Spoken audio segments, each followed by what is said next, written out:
Assalamualaikum warahmatullahi wabarakatuh.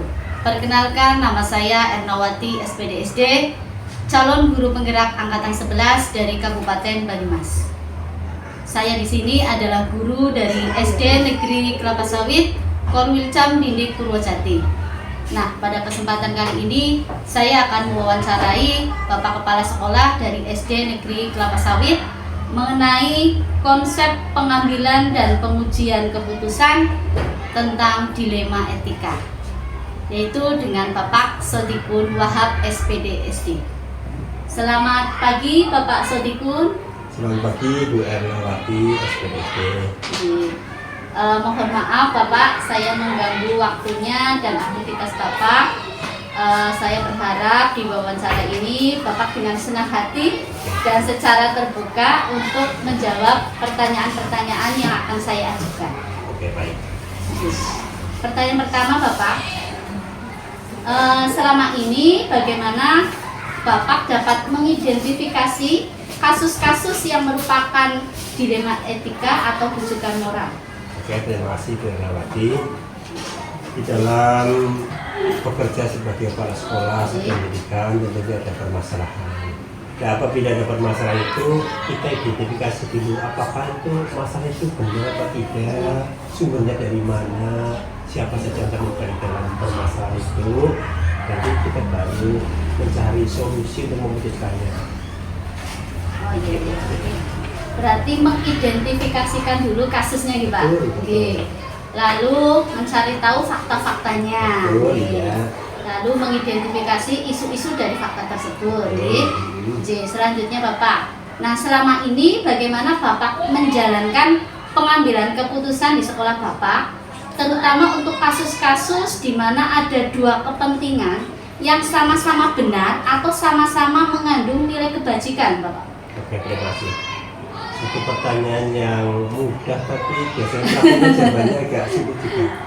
Memang di dalam perjalanan waktu kita juga sering ada permasalahan semuanya baik, semuanya benar, waktunya sama dan harus diselesaikan, harus berjalan benar bersama-sama. Itu nanti kita juga harus mencari teman, terutama teman-teman dalam satu keluarga besar di sekolah ini dan mungkin bisa di para pemuda untuk kalau kasus seperti ini itu kita pilih yang mana ya semuanya baik ya. Jadi kan di situ ada mana yang didahulukan, yang paling urgen di situ nanti kita dahulukan masalah. Jadi seperti itu. Nah, kemudian menurut Bapak langkah-langkah atau prosedur seperti apa yang bisa Bapak lakukan selama ini? Oke. Jadi tidak serta-merta ya. Jadi kalau ada itu kita prosedur itu masalah itu pertama masalahnya seperti apa, lalu melibatkan siapa saja, kemudian kira-kira seperti apa pemecahannya. Nah, pemecahan itu kita tidak bisa sendiri, jadi ada walaupun kita punya ilmu keagamaan tapi kita tidak bisa sendiri memutuskan karena ini adalah hal yang ada resiko setelah keputusan itu, sehingga kita perlu juga dengan teman-teman kolaborasi ya dengan teman yang lebih senior, tapi tidak memungkinkan yang tidak senior juga punya banyak pengalaman terhadap suatu perkara yang memang lebih baik di dalam masyarakat. Itu juga kami rangkul bersama, termasuk juga para komite dan para sesepuh yang dulu pernah menjadi tokoh pendidikan di sini. Itu untuk selanjutnya untuk kita cari pertimbangannya seperti apa untuk memutuskan perkara itu atau kasus itu. Berarti intinya kita harus menjalin kolaborasi kepada pihak-pihak yang terkait juga, kepada para pemangku kepentingan dan juga di sini setelah kita memberikan keputusan harus merefleksikan gitu Bapak. Merefleksikan keputusan yang telah diambil. Kemudian Bapak, hal-hal apa saja yang selama ini Bapak anggap efektif dalam pengambilan keputusan pada kasus-kasus dilema etika, Pak? Oke. Kalau menurut pengalaman sih yang sudah dilakukan itu memang efektif untuk yang sudah diputuskan. Jadi seperti itu tadi. Jadi memang kita cari dan punya visi apa, yang ini kebenaran ini seperti apa di dalam aturan itu, lalu nanti baru kita putuskan sehingga nanti menimbulkan tidak sih puas sekali terhadap pihak-pihak yang diikuti, tapi menimbulkan rasa aman dan nyaman di saat itu maupun di saat kemudian. Nah, kemudian Bapak, hal-hal apa saja yang selama ini merupakan tantangan dalam pengambilan keputusan pada kasus-kasus dilema etika, Pak? Betul. Jadi kasus dilema etika ini sama-sama baik ya. Nanti kalau kita putuskan yang seperti satu kasus ini, nanti yang lain mungkin juga merasa tidak puas, tidak nyaman. Jadi kalau menurut kepemimpinan yang baik itu kan memberikan rasa nyaman, rasa puas, rasa bahagia terhadap keputusan itu. Tapi karena itu hal yang sama-sama baik, juga nanti dibuat salah satu pemilihan resiko yang paling kecil. Kira itu yang kita timbang mana resiko yang paling sedikit. Kemudian apakah Bapak memiliki sebuah tata kala atau jadwal tertentu dalam sebuah penyelesaian kasus dilema etika? Apakah Bapak langsung menyelesaikannya di tempat atau memiliki sebuah jadwal untuk menyelesaikannya? Bentuk atau prosedur seperti apa yang Bapak jalankan? Iya, terima kasih. Pertanyaan yang bagus. Jadi kami tidak menjadwalkan untuk menyelesaikan kasus misalkan 1 bulan sekali, berapa bulan sekali, bukan. Tapi kasus itu manakala datang, syukurnya tidak pernah datang kasus. Tapi manakala kalau terjadi kasus, maka kita harus sikap menanganinya dulu. Jadi jangan sampai kasus itu berlarut, kita cuma diem dan nanti bisa menimbulkan masalah yang lain. Jadi kita punya upaya untuk segera mencari itu kasus seperti apa, kita identifikasi, kita cari mana yang terkait dengan kasus itu, kita cari solusi untuk menyelesaikan masalah. Intinya berarti harus sesegera mungkin, sesegera mungkin untuk diambil keputusan dalam penyelesaiannya, Bapak, agar tidak berlarut-larut menumpuk masalah itu. Nanti tambah masalah. Iya, betul sekali, luar biasa, Bapak. Kemudian adakah seseorang atau faktor-faktor apa yang selama ini mempermudah atau membantu Bapak dalam pengambilan keputusan dalam kasus-kasus dilema etika, Pak? Betul. Jadi kami juga berusaha untuk mencari hal-hal yang baik di dalam memutuskan masalah, dapat hal yang baik dengan visi yang baik di dalam kepemimpinan. Namun kami tidak menutup kemungkinan kalau punya teman-teman baik, punya lingkungan sekolah komite yang baik, punya tokoh-tokoh masyarakat yang baik, mengapa kita tidak menggunakan itu? Jadi kita rangkul mereka, walaupun mungkin kan bisa membuktikan sendiri, tapi aja kita berumur ini loh Bapak, ini ada seperti ini, menurut Bapak yang baik seperti apa? Itu pun juga tidak saya ambil dari seorang itu, kita cari lagi yang lain. Kalau ada bareng dapat kumpul, nah kita kumpulkan bersama. Pendapat dari Bapak, wakil guru, beberapa guru, dari komite, dari masyarakat, nanti kita akan timbang-timbang mana yang paling baik. Luar biasa Bapak. Nah, terakhir ini Bapak, dari semua hal yang telah disampaikan, menurut Bapak pembelajaran apa yang dapat Bapak petik dari pengalaman Bapak mengambil keputusan dilema etika, Pak? Oke. Dari permasalahan yang kami putuskan nanti akan timbul. Kita akan merefleksi. Nanti di saat ada kasus lagi, kami akan lebih punya pengalaman di dalam memutuskan dari pengalaman itu. Nanti kita padukan, nanti kita terapkan, nanti ada minim sekali resiko yang buruk. Jadi insya Allah bisa memuaskan dan menimbulkan rasa nyaman bagi kedua belah pihak kita. Luar biasa Bapak, luar biasa obrolan kita pada pagi hari ini. Kiranya cukup sekian Bapak. Terima kasih sekali atas waktunya dan kesempatannya. Mudah-mudahan apa yang kita obrolkan pada pagi hari ini memberikan manfaat, terutama bagi saya Pak yang sedang belajar. Terima kasih atas waktunya. Mohon maaf. Wassalamualaikum warahmatullahi wabarakatuh. Waalaikumsalam warahmatullahi wabarakatuh. Salam guru penggerak. Terima kasih. Wassalamualaikum warahmatullahi wabarakatuh. Assalamualaikum warahmatullahi wabarakatuh.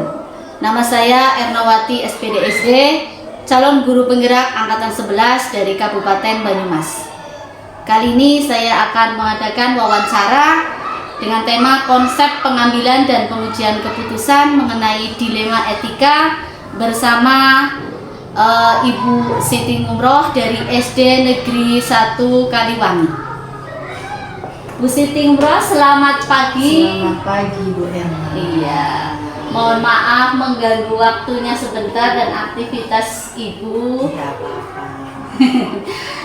Di sini saya akan melakukan wawancara sedikit, Ibu. Mohon diharapkan dari wawancara ini Ibu dengan senang hati dan juga terbuka untuk menjawab pertanyaan-pertanyaan yang akan saya ajukan. Pertanyaan pertama nih Ibu. Nih, selama ini bagaimana Ibu dapat mengidentifikasi kasus-kasus yang merupakan dilema etika atau bujukan moral? Selama ini saya melakukan identifikasi mengamati, mencari tahu dari berbagai sumber, mencari tahu siapa yang terlibat intuisi sebagai pemimpin. Berarti yang pertama itu mengidentifikasi dulu, lalu Kemudian mencari kita tahu siapa-siapa yang terlibat dalam kasus ini. Nggih, oh iya ya. Kemudian intuisi sebagai pemimpin. Kemudian selama ini bagaimana Ibu menjalankan pengambilan keputusan di sekolah Ibu, terutama untuk kasus-kasus di mana ada dua kepentingan yang sama-sama benar atau sama-sama mengandung nilai kebajikan itu? Ya, kalau ada suatu kasus yang seperti itu memang sulit untuk mengambil keputusan. Karena sama-sama Karena dua. sama-sama benar. Iya, betul. Karena itu dalam mengambil keputusan itu harus memperhatikan nilai-nilai kebajikan serta memperhatikan konsekuensi dari keputusan yang diambil. Oh iya. Kita harus melihat efek dari keputusan yang akan kita putuskan itu. Itu Ya, berarti karena di sini kan ada dua kepentingan yang sama-sama benar. Berarti harus bagaimana kita melihat dari nilai-nilai kebajikannya, kemudian kita juga harus melihat efek kedepannya nih, seperti itu. Lanjut. Kemudian langkah-langkah atau prosedur seperti apa yang biasa Ibu lakukan selama ini? Langkahnya tadi yang pertama tadi yang mengidentifikasi Ya, kan betul, permasalahannya identifikasi. apa. Kemudian jangan sampai dalam pengidentifikasian itu kita tidak objektif. Jadi secara tidak boleh subjektif kan. Nah, karena itu kita harus memperhatikan dampak dari permasalahan yang sedang dihadapi. Mencari tahu siapa saja yang terlibat dalam permasalahan itu. Kemudian membuat kebijakan yang tepat yang sesuai dengan analisis dari permasalahan itu. Memang kadangkala jika permasalahan yang dihadapi besar, itu ya, sebagai pimpinan saya membutuhkan bantuan dari pihak ketiga misalnya seperti itu. Iya, berarti melibatkan pihak ketiga. Pihak ketiga. Iya, sebagai penengah atau Atau sebagai penetral. Oh, iya. Kemudian menurut Ibu nih, hal-hal apa saja yang selama ini Ibu anggap efektif dalam pengambilan keputusan pada kasus-kasus dilema etika itu? Saya kira itu yang saya anggap efektif adalah mengambil keputusannya itu kita berpihak pada peserta didik. Iya, berarti selalu berpihak kepada siswa. Iya. Kemudian hal-hal apa saja yang selama ini merupakan tantangan? Semua pasti ada tantangan, Iya, iya betul. yang merupakan tantangan dalam pengambilan keputusan pada kasus-kasus dilema etika. Hal-hal yang selama ini merupakan tantangan dalam pengambilan keputusan pada kasus-kasus dilema etika itu antara lain adanya perbedaan visi antara pihak yang terlibat dalam permasalahan. Oh, iya. Adanya visi yang Berbeda. Betul Berarti sekali. kan tujuannya berbeda. Iya. Kemudian apakah Ibu memiliki sebuah tata cara atau jadwal tertentu dalam sebuah penyelesaian kasus dilema etika. Apakah Ibu langsung menyelesaikannya di tempat atau memiliki sebuah jadwal untuk menyelesaikannya? Bentuk atau prosedur seperti apa yang Ibu jalankan? Menurut saya itu, kalau biasanya yang sudah saya lakukan itu tidak ada jadwal, karena permasalahan datang tidak terjadwal, sehingga permasalahan itu ya diselesaikan pada saat itu. Jadi tidak tidak ditunda-tunda. Ketika ada permasalahan itu ya langsung saja diselesaikan. Berarti harus sesegera mungkin ya, Ibu. Sesegera tidak mungkin, ditunda agar tidak berlarut-larut. Ya. Jadi masalah itu tidak menumpuk Ibu. Iya, betul. Oke. Kemudian menurut Ibu nih, adakah seseorang atau faktor-faktor apa yang selama ini mempermudah atau membantu Ibu dalam pengambilan keputusan dalam kasus-kasus dilema etika? Ya, tadi kan sudah saya sampaikan itu ada pihak ketiga yang itu dalam kasus-kasus dilema etika itu antara lain yang saya anggap itu memiliki kontribusi lebih dan memiliki pengaruh besar bagi pihak-pihak yang terlibat dalam kasus itu. Dan yang saya anggap mereka lebih mudah dalam memberikan edukasi kepada pihak-pihak yang terlibat seperti itu. Karena biasanya kalau di sini itu ada pihak yang lebih memiliki power di daerah ini. Oh iya. Baik di sekolah maupun di lingkungan di masyarakat. Berarti yang berpengaruh di lingkungan sini, yang betul. mempunyai power yang bisa mengedukasi. Ya, kebetulan di sini kan misalnya kita kan bisa ke komitenya itu orang yang berpengaruh di masyarakat sehingga akan lebih mudah dalam menyelesaikan masalah seperti itu. Luar biasa. Kemudian nih, dari semua hal yang telah disampaikan, menurut Ibu nih, pembelajaran apa yang dapat Ibu petik dari pengalaman Ibu mengambil keputusan dilema etika? Ya, apapun itu kasus yang terjadi, itu keputusan yang diambil harus berpihak kepada peserta didik. Iya, betul. Kita harus peka terhadap masalah yang terjadi, harus tanggap, kemudian harus tanggap dalam adanya atmosfer negatif maupun positif yang ada di lingkungan sekitar kita jika intuisi kita. Luar biasa Ibu Siti ngobrol obrolan kita pada pagi hari ini. Iya, saya rasa cukup Ibu. Terima kasih. Mudah-mudahan apa yang kita obrolkan pada pagi hari ini memberikan manfaat, khususnya bagi saya ya yang lagi belajar. Ya, saya juga sini adanya seperti itu. Mungkin ya ada sedikit kontribusi buat pengalaman panjenengan yang sedang mengikuti pendidikan calon guru penggerak. Terima kasih Ibu atas waktunya. Mohon maaf sudah mengganggu aktivitas Ibu. Tidak apa-apa, dengan senang hati. Iya, terima kasih Ibu.